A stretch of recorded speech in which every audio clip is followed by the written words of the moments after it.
And so when you were looking at what you needed, how did you go through this build versus buy process? Because I know a lot of companies are looking at, should we get a third party or should we jump on it and start to build it ourselves? Yeah, always the first question you want to ask. I think we also asked ourselves the same question too. And I think what really helped us figure out whether we should build or buy is we turn to our team. We say like, hey, if we had the ideal platform where every problem that we're facing today and maybe for the foreseeable future is taken care of, what would that look like? What would the requirements for that look like?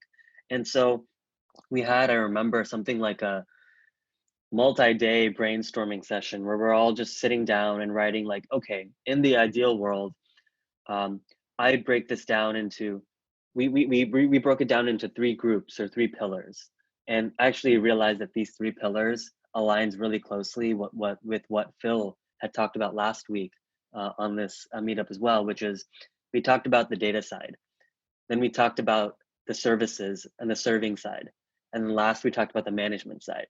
And although those three pillars are not the exact same words that say Phil had chosen, I think his were data, software, and governance. Um, I think they match up pretty closely though. And for each of those, we ended up defining, okay, what are our requirements? For data, we need some way for our data scientists to easily find data within our organization. We need some way for us to reduce training serving skew. We need real-time live updates for our machine learning features.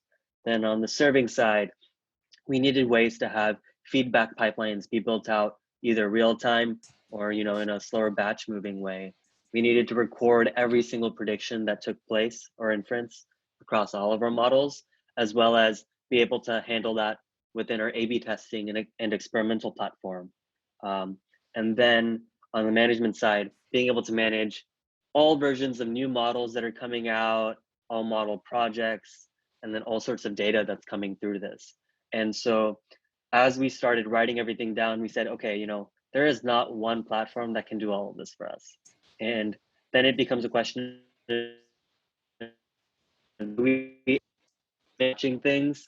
Well, given the way that development moves in this kind of space, how it's so rapid, we might choose that we're going to go with this platform today for the data side, but then tomorrow we might see it's not compatible with our upgrades on the serving side or on the management side. And so that's where we sat back and said, okay, I think it makes sense to build here. And we had the expertise in-house, which was really great for us to convert some of our general software engineers into machine learning engineers and data scientists that could help us build this out from within. And we did some hiring, of course, but I think largely we did have great experience within the organization. And I'm wondering, how big was the team that embarked on this journey?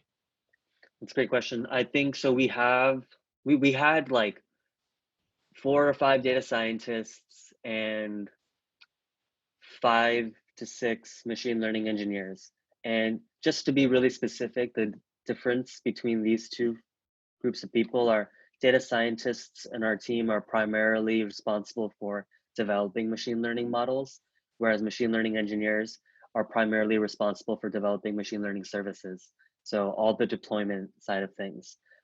Sometimes there'll be some overlap because people have some expertise as well. And just because as projects grow and expand, there could be something there. But largely speaking, that's the breakdown.